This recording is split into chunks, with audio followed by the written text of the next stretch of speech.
Hello, this is James from Woodland Classroom. It's day 3 of our Iron Age diaries. As well as Forest School, we also do our Wild History Days, where we go out to schools and teach them about life in the Iron Age.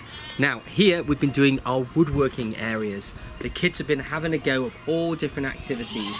Firstly, we've had a big load of firewood out in the woods. They've had to bring it here and stack it.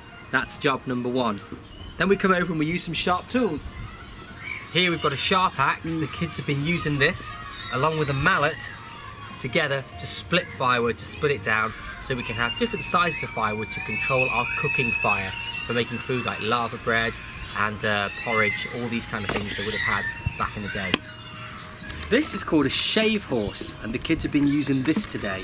So we've been making some sharp spears and also pointing some ends of sticks like this. It's used with a draw knife. And this is a really old style tool. It's been around for thousands of years. And using a draw knife, you use the blade towards you to shave the piece of wood and make a spike. If you want to turn the piece of wood, you just unclamp with your legs, spin it over, reclamp to lock it down, and then keep shaving. And this has been great for the kids to have a go of real sharp tools and try out some of those traditional skills that they would have done back in the Iron Age. Another task the kids have been doing is foraging for sticks and kindling out in the woodland there, and they've been using one of our baskets to gather it and bring it and dump it here. Thinking about the winter ahead, we're always going to want kindling to keep our fires going and keeping us warm. So once that kindling is collected, we need to cut it down to size. And so we've been using our sawhorse here and a saw, which is the latest thing from Rome, to be able to cut these down to size. And kids have been working together to use this tool just like this. Again, learning to be safe with tools, but also learning about the different activities that would have been everyday village life. And here we've got a bit of a living history museum for the kids to have a look at.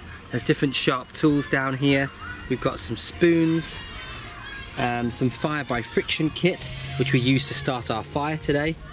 Some examples of shoes, jewellery, different funguses which were gathered and collected for using fire. The bushcraft knowledge of the people living 2,000 years ago must have been amazing. And also natural products like these, birch bark containers, and this one is actually a natural insect repellent made from pine resin. Amazing. So today we've made a traditional old Welsh dish called lava bread. Lava is a seaweed found typically in South Wales. They would have used other seaweeds as well. And this is what the final product was. So a little cake type thing.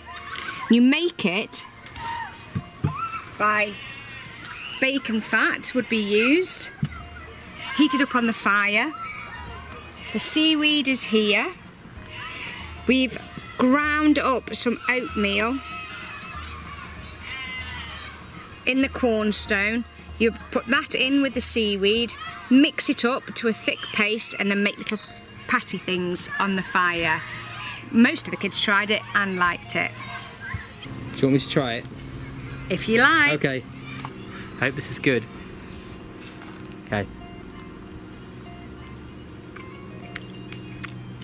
Mmm. Yeah, it's pretty good. It's nice. I would do it without the fat. Yeah, it's okay. So that's another Iron Age Diaries concluded for the day. We've got another group of kids about to arrive to have this fantastic experience.